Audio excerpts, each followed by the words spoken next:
Welcome, everybody, to Do More Better, episode, we're on 6 now. I think we're on 6. Episode 6, although this really kind of bridges right off of what we were talking about. Last episode was on depression, and today's episode is about SSRIs, so selective serotonin reuptake inhibitors, the most common prescription for depression, also for anxiety and depression, I would say, yeah. And you'll hear them called antidepressants or anti-anxiety. Right, they're labeled as such. You gave some street names earlier. Why don't you do that again? Yeah. Okay. So, in most of what I would say is if you are interested in your SSRI and you haven't prescribed one, or you're just somebody's talking to you about one, just look it up. Most of them are SSRIs, and they have all kinds of names to them. So Prozac, Zoloft, Lexapro, Effexor, and I'm sure I'm missing some here. No, that's those are the main ones. The main one. So Prozac you'll hear a lot because Prozac is the only one that's FDA approved for kids. Mm-hmm. Zoloft, Effexor, I missed one here now too. Thinking of Wellbutrin. What's that? Wellbutrin. Well, now Wellbutrin's not an SSRI. I don't think. So it works a little differently. Anyway. And so like the majority of them, if you look them up, you will see what they are is a selective norepinephrine or selective. So that's Strattera. That's what Wellbutrin. Yeah, Wellbutrin. It might be so Strattera is a selective norepinephrine reuptake inhibitor. So selective serotonin reuptake inhibitor. So there's a misconception I would say that I see is that there's this thought that when you take an antidepressant, it makes your brain make more serotonin. That's not true.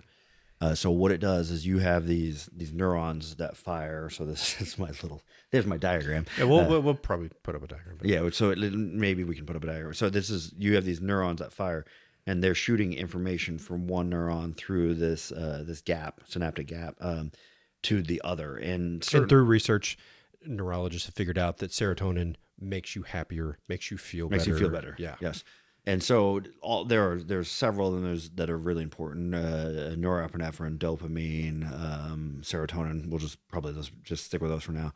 And so it doesn't actually make more serotonin shoot out from one to the other. What it does is it blocks. So it basically gets there's this gap in between, and it gets in that at a certain point it shoots out serotonin, and the pre-synaptic gap reuptakes. So there's a space, and let's say they put 5 out there, and the next neuron only takes 3. Yes, the 2 would go back. It would be you don't need those. Up, you don't need those 2. Go back. Yes, and so what this does is blocks that suck back up. So those 2 stay right out there. They stay there in the cleft. They're ideally they'll get used again, and so they're just blocking that. But the moment that they can get used again, they're there. They're there to be used again. Yeah. So what it does is it doesn't actually make more serotonin. It makes more serotonin available in that cleft. Right. Probably nobody cares about that. Well, no, I think that's really really interesting. And I should say that's what we think. Right. We don't exactly know, but that's what we think happens. Right. Yeah. So somewhere along the line, neurologists figured out that serotonin is a neurotransmitter that's somehow related to feeling happy, and they developed this medication, and it's able to keep it in the system out there available longer. Yes. Yeah. So and we have 3, 4, 5 different drugs, and you'll probably by the time this gets out, there'll be 10, right. Because there's more and more all the time that do that same thing, because it's fairly well established that it does improve mood. Right. There are probably 1,000,001 considerations that go into who's a good fit for an SSRI or an antidepressant or something like that. But generally speaking, if you know an adult who has suffered from depression, it's pretty likely that somewhere along the line, a physician of some kind, whether it was a psychiatrist or just their own physician, would have likely recommended that they start taking an SSRI. Yeah. Okay. Now we get to the part where you and I shred this to pieces. Is there anything you wanted to finish up with it on? I can't think of anything really right away that I want to finish up on. I think I brought up that the main thing I want to kind of go through is marketing for it. I think, and I don't know if that's a good time. Hold off on that. Yeah, there's one thing I want to say. It's just that we're not knocking serotonin or antidepressants. No. Really, it is pretty well proven. Serotonin will keep you in the game, doing things that you need to do. It can make you feel better. It's no joke that medication has something to offer, but there's a range of side effects. There's all kinds of reasons why, a fit for an individual client may so, not be there. But okay, now let's go into. Well, we can go into that if you want. Like that, maybe we should talk side effects first. It's not a bad idea. Like, yeah, probably the number one category for individuals suffering from depression is female adolescents, and the number one category that I'd be worried about the side effects are female adolescents. There's a lot of issues with like weight gain. There's a lot of issues with like losing sleep. And if you take a 14-year-old girl suffering from depression and tack on 20 pounds, you are asking for a disaster. right. Yeah. Also, so serotonin is very common in the brain. It's also very common in the gut. So you have a lot of serotonin receptors in the gut. And so it does cause stomach issues. Gas is a problem that I see. And so you are a 17-year-old female who now is, or male, 17-year-old person going through puberty and in school and having gas that can cause an issue. Now, we should probably talk about the black box warning here too. So the black box warning is if you look at a medication, it's got a black box warning, a black box label on it. What that means is it can cause suicidal ideations. I don't know that that's causal. So the first 2 weeks is typically really monitor this person. If they've been struggling with depression and now they're taking a medication with a black box warning, you really need to monitor the person. Right. And what a lot of this, in my opinion, boils down to, totally my opinion, I'm willing to be wrong on this, is where if you see antidepressants, where they work really well for people, is if you're highly, highly depressed. If you're extremely, extremely depressed, antidepressants work really well for you. If you're mildly depressed, not as well. People who are highly depressed, as they start to feel a little bit better, they start thinking more, they start acting more, but they're still not feeling great. They're way more likely to just have thoughts in general. And since they still don't feel great, they're really likely to have thoughts of suicide. Mm-hmm. Nice thing is if you look at those, the research on these, none of the studies that I've seen have actually had people commit or attempt suicide, and then they report more suicidal thoughts. Right. So what I think is happening is they're starting to feel a little better, starting to think a little bit more, and so they're starting to have just general thoughts more. And part of the theory with an SSRI is, it's like raising the dam. Like there's like a water level, and you're kind of like increasing the idea that there's going to be more available. So some people have theorized like, okay, maybe the dam goes down and then goes up or something like that. Yeah. I say another theory we should throw in that too is placebo effect too. Right. Okay. That's yeah. Okay. Yeah. Do you want to go into that? Or? Yeah, I would just say like my two concerns with that description of a black box warning is one. Yes. I mean, the federal trials for these giving hundreds of thousands of people this medication to verify it for use in the public. It seems to make sense that someone is going to come back and say, I have more suicidal thoughts. Yeah. If you have 600,000 people, an antidepressant, someone's going to come back and say that they had that side effect, and they have to list those side effects. That's part of the process. If somebody says, I was vomiting, then they have to say, okay, well, one of the side effects may be vomiting. So somebody comes back and says, well, I had more suicidal thoughts. It's like, well, okay, I guess we got to put that down. Yep. Yeah. But then the second part of that would be, we kind of joked about it before in an earlier episode, but it's normally the worst day in someone's life when they come see us. And if you have been a person absolutely suffering from depression and you have gone weeks, or you have tried this or that or various options, and all of a sudden now you're finally willing to go to your doctor and talk about getting on medication. There's a big barrier for a lot of people for some reason, that just the idea that you're taking a medication to address some problem is basically acknowledging that there is a problem in some way. But for these people who are going in and starting it, and then it takes about 2 weeks to get into your system. Sometimes 4, yeah. Yeah, it can take even longer than that. It's like, well, 10 days in, and you finally gave in to some sort of threshold for yourself, and you still don't feel any better. Well, yeah, that seems pretty logical that somebody would start feeling more suicidal than they were. Yeah, for sure. Oh, and like I'm glad you brought it up, because I was just saying there's the one theory is that you're thinking more. The other theory is that it's placebo, and that an SSRI is not actually improving your mood at all. And so placebo Same could be said for therapy at some point. Yeah. So placebo effect can be said for virtually anything. And so 70% of whether or not if you think something is going to help, it will help. Mm-hmm. And whether it's therapy, whether it is chiropractic, whether it is vision therapy, whether it's an SSRI, and some people are not as susceptible to a placebo effect. I think the most supportive research of chiropractic care is that people like continued care, and so it's like, well, people like care. They like care, people, yeah. People like taking something. And so if an SSRI, and there, I would say this is debatable, if an SSRI is a placebo effect, and you are one of those people who are not susceptible to placebo effect, what have you tried to feel better at this point?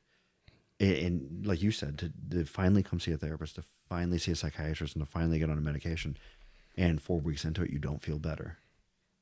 You might start having more suicidal thoughts. And I think it's especially relevant to teenagers because most of the physicians that I work with are not starting at the optimal dose. They're starting at a small dose to try to protect the child. You get a 14, 15, 16-year-old. They're starting at a very small dose, and then after 2 weeks, okay, maybe we'll double that or something to that effect. Explain that a little bit, like why sort of small. Yeah, I mean, so there's two different theories of intervention when you're working with somebody. One intervention style or approach would be that you do the very least amount possible before you get to the optimal result, and then stop doing what you're doing. You gave the intervention, great. The other intervention would be to do everything you possibly can. Throw the kitchen sink at somebody and get the issue to go away, and then start peeling back pieces. Yep. And so if you've ever, seen some ridiculous movie where like they put them in a mental ward and they just, and somebody goes to sleep, it's like, that's the second option. That is do everything you can to get this situation to stop and then peel back what you need. And so, especially with children, you'll see this in the school system, but I think a lot of physicians feel this way, that you should be doing the least amount up front in order to not instigate any type of harm and protect that vulnerable population. And then as we get there, okay, well, you didn't feel anything. Let's bump it up. Let's bump it up. Let's bump it up in order to protect the kid. Yeah, it makes sense. Yep, exactly. So like every time you throw something in the mix, you're going to have the intended effect. You're also going to have a side effect. And so whether it is an antidepressant or water, if you're starting to drink more water because it makes you healthier, and you're going to pee a lot more, that's going to be the side effect. But there's going to be that intended effect if you feel more. And there is no medication out there that does not come with side effects. Anything you put in your body, probably I would say, is going to come with with the intended effect and then a side effect as well. And so physicians, intelligently so, will start with low dose. I see that. For me, I see that a lot more in stimulant medications too. I see the same. Yeah, we'll have an episode. Yeah, there's a phenomenon with stimulant medications where you're too low and it creates a big emotional issue. And so, but the intentions are well-meaning. And, unfortunately for those families, though, just like the families who are starting SSRIs, they can have this experience of like, well, that didn't do anything. I didn't do anything. Yeah. Right. And so if it didn't do anything, I've already tried so much. What now? Yeah. Well, so then that's why I think you see an increase in suicidal thoughts. Right. And I don't know. I mean, like I don't know where you stand on this actually. Is if you look at the you can see the trends in the data, and like you can see when the black box warning came out, there was actually a decrease in giving out SSRI medications, and we actually saw a spike in suicides when there was that decrease in giving them out. So I don't know that it's justified. I mean, I understand why it has to be there because it's something that we found in research. But I also don't know that an SSRI is the first line go-to treatment for depression or anxiety as well. I guess I would say I appreciate it just because I think it gives parents an idea of just because they put the pill in their mouth this morning doesn't mean that we stop watching for those concerns that we were watching for. So, a black box warning makes it sound so taboo, but I guess I would say at least it helps me when I'm working with parents to make sure, that I follow up with like, hey, this has a black box warning. You need to monitor this kid for 2 weeks. That those things you've been doing, those safety plans that we've been doing before you started that, keep doing them. You should have been doing them already if you have a kid who you're coming to see a physician about an anti-anxiety or an antidepressant medication. Anyway, and so that's a fair point. So even if it doesn't have a truth, it has a metaphorical truth to it, right? For sure. Yeah. I don't know. I want to get into metaphorical truth. No, it's probably not this episode. Well, no, you know what? Just very quickly, you should treat every gun like it's loaded. And even when you know it's not loaded, you should still look at it like it's loaded. By the way, same thing with baby Tylenol and people having heart attacks, Yeah. like chewing bear. It only works for like 3% of people. But Yes. if you're having a heart attack, go ahead and chew the Tylenol. Maybe it'll help. Right. Right. Right. And so like, and so even though that why I look at a gun, I know it's not loaded. Like if I treat it like it's loaded, we're less likely to have accidents. So that has a metaphorical truth to it. The whole idea of porcupines shooting their quills, they probably don't, but it's good to stay away from them. So Right. it has a metaphorical truth to it as well. And so I think that SSRIs have a metaphorical truth in that like you should monitor someone who is on an SSRI for suicidal ideations. Right. Right. That monitoring doesn't stop. Those restrictions, not letting them around guns, those kinds of things, those don't stop. Yes. Safety plan stays in place. What do we want to go to? Well, okay. So we gave you the model before of serotonin, and it makes sense that if you are feeling depressed, why don't we just, put some serotonin in there and figure out a way to make you happier. But we just did an entire episode on, I don't know if happy is really what you're shooting for right here. So maybe for me personally, why I wanted to have an individual episode devoted to this was because I think there's a way of evaluating this, particularly this medication, probably all medications, but this medication on what are you actually going for and what's the effectiveness and what's the fit.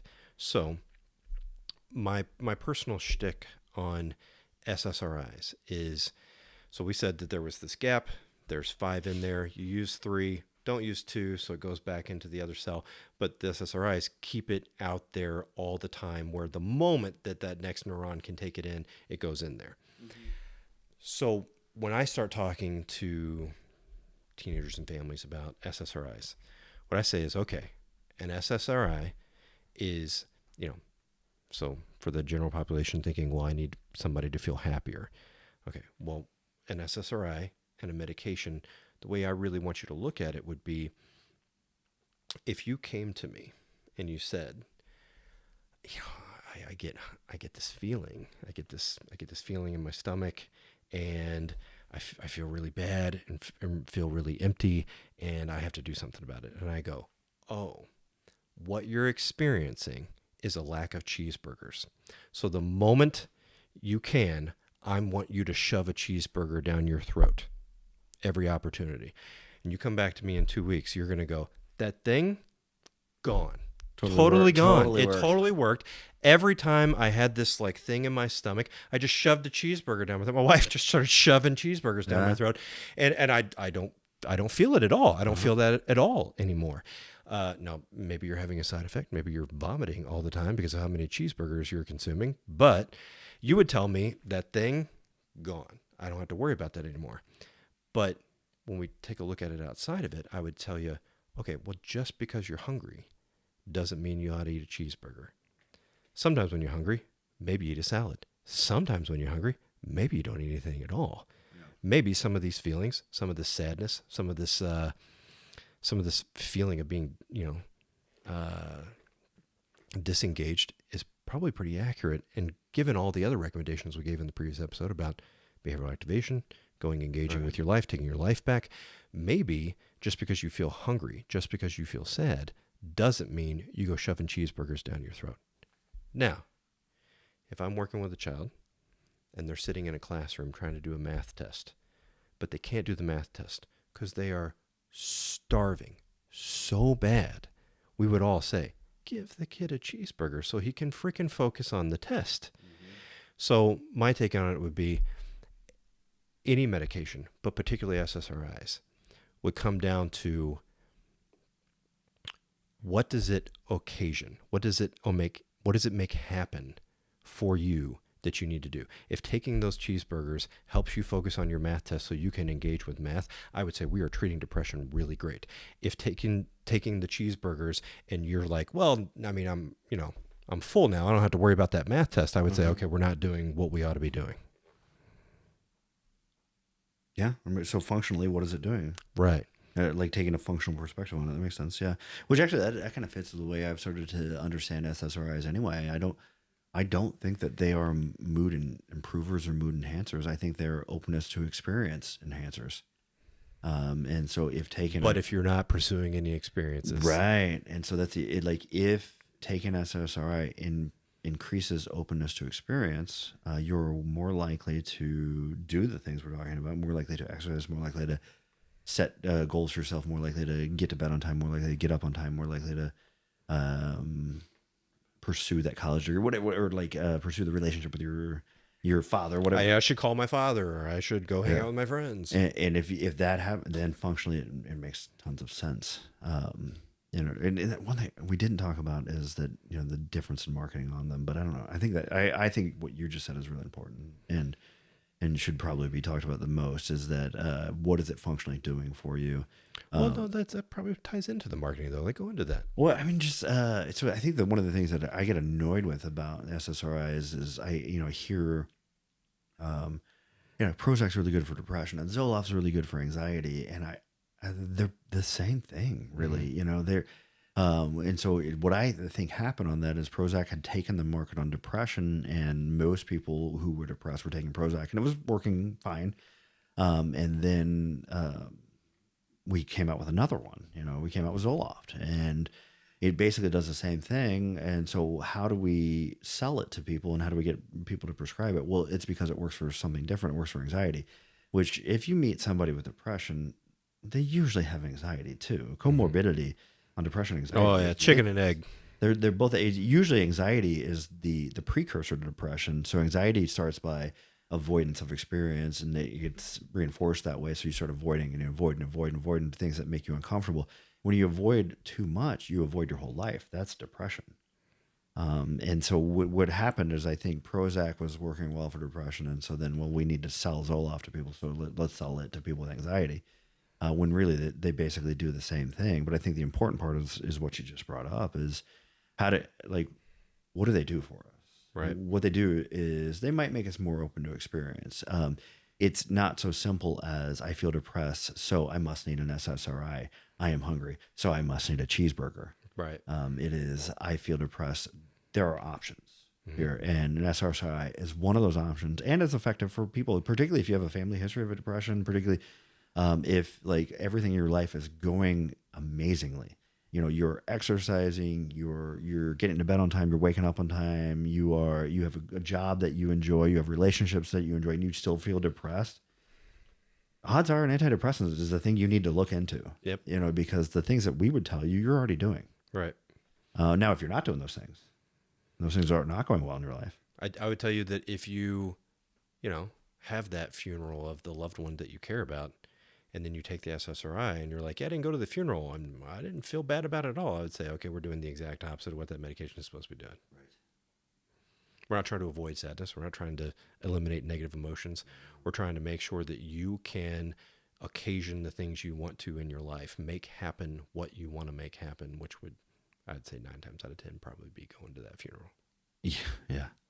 And if you didn't feel guilty about it, that's fine. Right. Totally normal emotion. So, yeah, take home. What a solution is for people. I mean, really, it comes down to if you're considering a medication, if you have a family member that's considering medication, it really just comes down to what do you think that medication is supposed to make happen, and don't lose that as part of it. That medication is not going to end things. I mean, same idea with a child with ADHD. If you take stimulant medication, but you don't do any homework, you're not going to get any better in that class that they're struggling with. But medication's like a set of glasses. You put them on, they're great. You can now finally see the world better, but it doesn't mean that you don't have to try to learn to read. Right.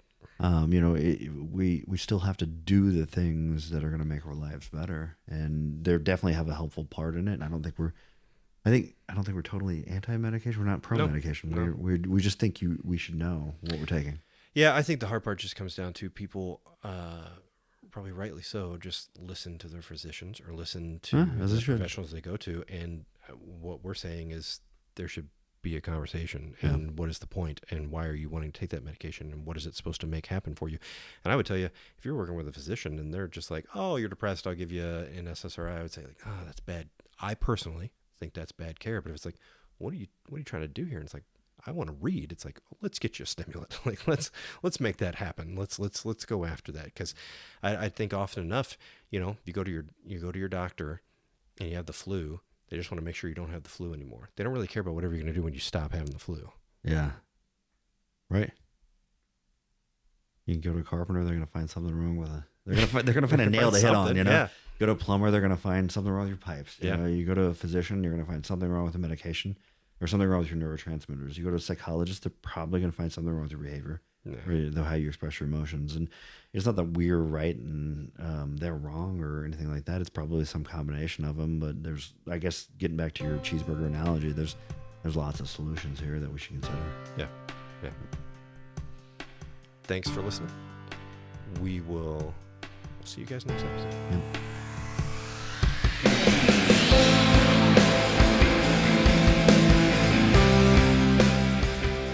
Don't forget to click like and subscribe.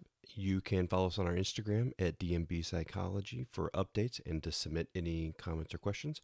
You can also find us on our website, domorebetter.buzzsprout.com, where we have info on all episodes as well as our donations and merchandise links if you'd like to support the podcast. You can search for us on YouTube and all major podcast platforms under Do More Better.